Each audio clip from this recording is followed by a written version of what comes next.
Ngayong araw na ang deadline at base sa sitwasyon habang nire-record ito, mukhang malabo pa ang posibilidad ng ceasefire. Habang patuloy ang tensyon at drama sa usapin ng tigil putukan sa conflict na yon, may isa pang mas malaking deadline na papalapit. At muli, sangkot dito ang US at Israel. Pero ngayon, sa Gaza naman ang sentro ng usapan. Ang ceasefire na nagtapos sa digmaan doon noong nakaraang Oktubre ay ngayon dumadaan sa isang kritikal na pagsubok. Samantala, ang mismong Gaza Strip ay halos 80% ng wasak at tinatayang halos 2 milyong tao ang nananatiling nawalan ng tirahan. Ang susunod na mangyayari ay maaaring magdesisyon kung ang Gaza ba ay magkakaroon ng pagkakataong muling bumangon o tuluyang mahahati sa dalawa.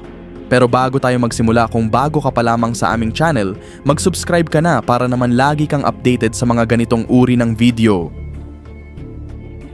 Where things stand. Sa nakalipas na 6 na linggo, halos nakatutok ang buong mundo, kasama na tayo, sa digmaan ng US at Israel laban sa Iran. Halos iyon lang ang laman ng balita at understandable naman dahil sobrang bigat ng conflict na iyon. Pero kung may isang bagay na pinapatunayan ng 2026, hindi ito taon na iisa lang ang krisis. Habang abala ang lahat sa Iran, tahimik pero tuloy-tuloy namang nagbabago ang sitwasyon sa Gaza at hindi ito simpleng pagbabago kundi isang seryosong paglala. Balikan natin ang nangyari. Noong September ng nakaraang taon, inilabas ng administrasyon ni Donald Trump ang isang 20-point plan para tuluyang tapusin ang digmaan. Parehong pumayag ang Israel at Hamas kahit sa unang bahagi lang nito, kaya nagsimula ang ceasefire noong unang bahagi ng October. Sa Phase 1, tinutukan ang agarang pangangailangan, pagpapalaya ng mga bihag, pagpasok ng mas maraming humanitarian aid, at syempre pagtigil ng malalaking labanan. Noong November, sinuportahan ito ng United Nations Security Council sa pamamagitan ng Resolution 2803, at pagdating ng January ngayong taon, naibalik na ang huling mga bihag. Sa papel, tapos na ang Phase 1. Pero ang totoong problema, nagsisimula sa Phase 2 na kung nasaan tayo ngayon. Dito na pumapasok ang mas komplikadong usapin, ang tuluyang pag-disarm ng Hamas at iba pang armadong grupo sa Gaza, ang pagtatatag ng isang transitional government at ang napakalaking reconstruction effort na tinatayang lalagpas sa $70 bilyong. Kung pakiramdam mo sobrang ambitious nito, lalo na dahil kailangan dito na kusang isuko ng Hamas ang kanilang armas, tama ka, dahil hanggang ngayon hindi malinaw kung pumayag nga ba talaga ang Hamas sa bahaging iyon. Paulit-ulit sinasabi ng White House na kasama sa napagkasunduan noong October ang disarmament bilang bahagi ng Phase 2 at pati ang resolusyon ng UN ay sumusuporta rito. Pero iba ang panig ng Hamas. Ayon sa kanilang mga opisyal, kabilang na si Musa Abu Marzouk, hindi kailanman iniharap sa amin ang usapin ng disarmament. Dagdag pa nila, oo, handa silang ipasa ang pamamahala ng Gaza, pero hindi nila kailanman pinayagang isuko ang kanilang mga armas. Sinasabi rin nilang may mga binago umano sa kasunduan matapos itong pag-usapan at ang sisi nila ay nakaturo kay Benjamin Netanyahu. Kung alin ang totoo, depende na lang kung sino ang tatanungin mo. At dito tayo bumabalik sa kasalukuyan. Dumating na ang deadline para sa implementasyon ng Phase 2, kahapon yon, April 11.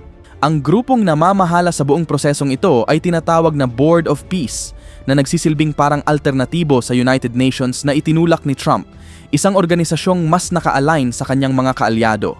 Si Trump mismo ang chairman nito, kasama rin dito ang ilang malalaking bansa tulad ng Saudi Arabia, Egypt, Qatar at UAE, pati mga kilalang personalidad gaya ni Nikolai Mladenov, Tony Blair at Jared Kushner na may kanya-kanyang role sa governance at security. Pero kapansin-pansin, maraming bansa sa G7 at NATO ang tumangging sumali. Ilan sa mga dahilan nila, baka maisantabi ang UN o kaya ay lumawak ang kapangyarihan ng board ng lampas sa Gaza. Sa loob ng ilang linggo, pabalik-balik si Mladenov sa Cairo, Ankara at sa Security Council para itulak ang kasunduan. At ngayon, dumating na ang deadline na itinakda niya para sa formal na pagsuko ng Hamas. Pero sa totoo lang, hindi siya optimistic. At kung susuriin ang sitwasyon, kami rin hindi. The Plan. Noong March 26, naglabas ang Al Jazeera ng leaked document, isang planong matagal nang umiikot sa pagitan ng mga mediator. Layunin nitong gawing mas konkretong aksyon ang orihinal na kasunduan at subukang gawing posible ang isang bagay na sa ngayon tila halos imposible. Sa pinakapuso ng planong ito ay isang 5 yugto sa loob ng 8 buwan, na umiikot sa isang simpleng prinsipyo, isang autoridad, isang batas, at isang armas. Dito papasok ang National Committee for the Administration of Gaza o NCGA. Sila ang inaasahang hahawak sa seguridad ng buong Gaza. Lahat ng mabibigat na armas, pati ang mga underground tunnel network, ay agad na sisirain. At pagkatapos lang nito, saka palang magsisimula ang unti-unting pag-alis ng Israel, nakadepende sa malinaw at beripikadong progreso ng demilitarisasyon. Kung susunod ang lahat sa plano, tuluyan na sanang makakaalis ang Israel kapag napatunayang wala ng armas sa buong Gaza. Pero may isang catch, papayagan pa rin ang presensya ng Israel Defense Forces sa isang security perimeter, isang buffer zone para sa kanilang sariling proteksyon. Pagdating naman sa rebuilding ng Gaza, ang mga kritikal na materyales tulad ng semento, bakal at fuel ay hindi basta-basta ipapadala. Ire-release lang ito sa mga lugar na napatunayang wala ng armas. Simple ang logic, para maiwasan na maagaw o magamit ito ng Hamas para sa sarili nilang operasyon, isang bagay na matagal nang pinangangambahan ng Israel, pero hindi ito tinanggap ng Hamas. Sa kanilang pananaw, hindi ito continuation ng kasunduan, kundi isang bagong demand na parang tuluyang pagsuko, isang bagay na hindi naman nila kailanman pinirmahan. At kung titignan mo ang sitwasyon, madaling maintindihan kung bakit.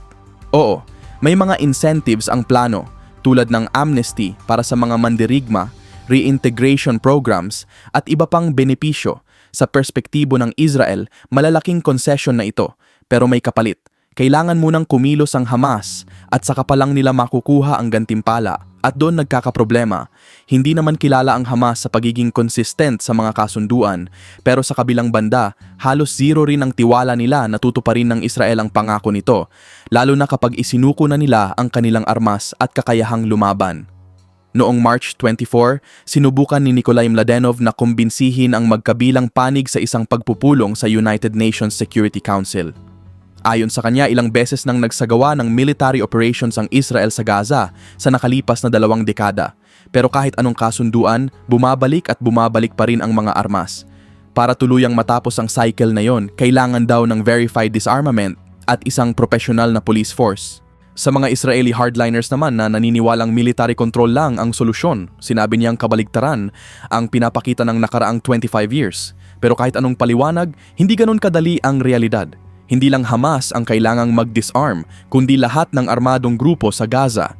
At 3 na agad ang tumanggi: Palestinian Islamic Jihad, Popular Front for the Liberation of Palestine at Democratic Front for the Liberation of Palestine. Ayon sa kanila, ang armas ng resistance ay pag-aari ng mamamayang Palestinian at hindi ito isusuko hanggat wala pang sariling estado ang Palestine. Mas lalo pang tumindi ang posisyon ng Islamic Jihad na tinawag ang plano bilang paraan para tuluyang mawalan ng depensa ang Gaza laban sa Israel. Ironically, kahit mas maliit sila kumpara sa Hamas, kilala ang grupong ito sa pagiging mas radikal. At minsan pa nga, tingin nila ay masyadong moderate ang Hamas. At dito nagiging delikado ang sitwasyon para sa Hamas. Kapag nakita silang parang sumuko sa Israel, maaaring gamitin ito ng ibang grupo para kumbinsihin ang iba na tama ang kanilang paninindigan. Sa likod nito, may isa pang mas malalim na pagbabago. Unti-unting lumalawak ang agwat sa pagitan ng 2 pangunahing armadong grupo sa Gaza. Ang Hamas ay sinusubukang palakasin ang international connections nito, lalo na sa Turkey, na bukas na tinatanggap ang kanilang mga leader at isinusulong ang partisipasyon nila sa post-war governance. Ito ay medyo paglayo sa tradisyonal nilang ugnayan sa Iran, pero hindi ibig sabihin nito ay naputol na ang relasyon. Patuloy pa rin silang tumatanggap ng humigit kumulang $70 million kada taon kasama ang training mula sa Islamic Revolutionary Guard Corps. Sa ngayon, sinabi ng Hamas na makikipagtulungan sila sa Transitional Committee pero hanggang doon lang. At tandaan, ang planong ito ay nangangailangan na lahat ng grupo sa Gaza ay mag-disarm. Kaya kahit sabihin pa natin na bukas, biglang pumayag ang buong leadership ng Hamas, hindi pa rin ito gagana kung hindi susunod ang iba. Kaya kung bakit may pagdududa kung magwo-work ito sa ground, madaling makita. On the ground, sa totoo lang, marami sa mga planong ito, mga dokumento ng diplomat, mga kondisyon para sa aid, parang ginawa sa ibang mundo. Dahil sa mismong Gaza, halos wala sa mga ito ang aktwal na umiiral at ang ilan pa nga direktang sumasalungat sa realidad. Halimbawa, sino nga ba talaga ang namamahala ngayon? Ang NCGA, binubuo ng 15 Palestinian technocrats na dumaan sa masusing pagsusuri ng Israel, ay opisyal na inilunsad noong January 15. Pero imbes na sa Gaza sila mag-operate, nasa Cairo sila, mahigit 360 kilometro ang layo. Isa sa mga dahilan, seguridad. At kung tutuusin, hindi rin naman sila basta-basta makakapasok sa Gaza. At kahit makapasok man, hindi rin malinaw kung tatanggapin sila ng Hamas at iba pang grupo. Ayon pa sa isang Arab diplomat, hindi papasok ang komite hanggat hindi sila handang mamahala. Dahil sa ngayon, ang Gaza ay isang lugar kung saan ang plano at realidad ay magkalayo ng milya-milya, habang paulit-ulit na sinasabi ng Hamas sa publiko na handa silang ipasa ang pamamahala sa likod ng kamera, tila ginagawa nila ang lahat para hindi iyon tuluyang mangyari.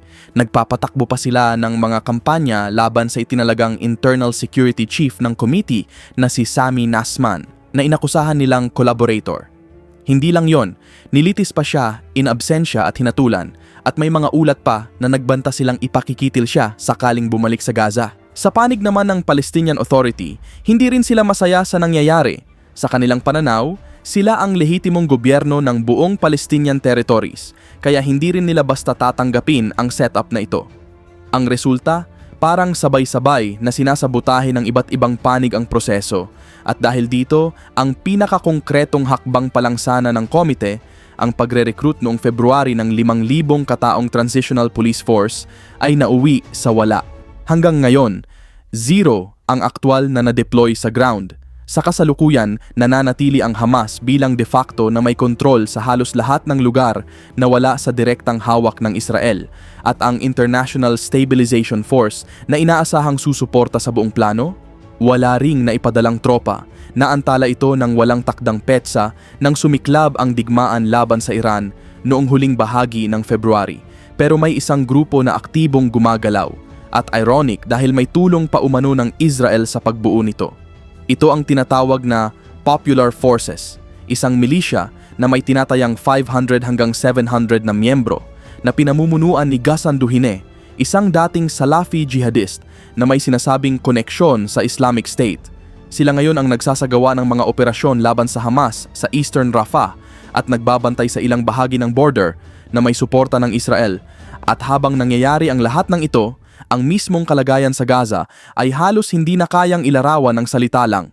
Tinatayang 81% ng lahat ng istruktura ang nasira o tuluyang nawasak, 58% ng mga bahay, 87% ng farmland at halos ganun din ang porsyento ng mga paaralan. Sa 36 na ospital, 18 na lang ang bahagyang gumagana at karamihan ay limitado na lang sa basic emergency care. At ang dami ng debris? Nakakagulat. Umaabot ito sa pagitan ng 55 hanggang 61 milyong tonelada, pinakamatindi sa Rafah, Khan Yunis at Gaza City. Kung tutuusin, katumbas ito ng halos 30 tonelada ng guho para sa bawat taong nananatili roon. Ayon sa United Nations Development Program, kung ideal ang kondisyon, aabutin ng 5 hanggang 7 taon para lang malinis ang lahat ng ito. Pero malinaw, hindi ideal ang sitwasyon. Sa realidad, posibleng tumagal ng mahigit 1 dekada ang buong reconstruction. Bumaba ng malaki ang bilang ng nakikitil dahil sa ceasefire, pero hindi pa rin tuluyang tumitigil ang mga pag-atake at hanggang ngayon, nasa 1.9 million na katao ang displaced. Marami sa kanila hindi lang 1 beses, kundi 10 beses o higit pa ay napilitang lumikas. Ngayon, nagsisiksikan sila sa mga makeshift tents at overcrowded shelters, mga lugar na hindi talaga dinisenyo para sa pangmatagalang pananatili.